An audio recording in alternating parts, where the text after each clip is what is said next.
Yan guys, itali ko to guys para hindi malipad yung tin.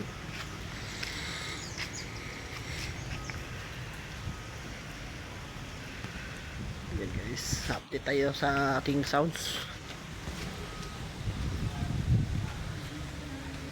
Yan, ito titinari ko guys. Yan, ito yung sounds ko na pinutos ko guys ng sako. Yan,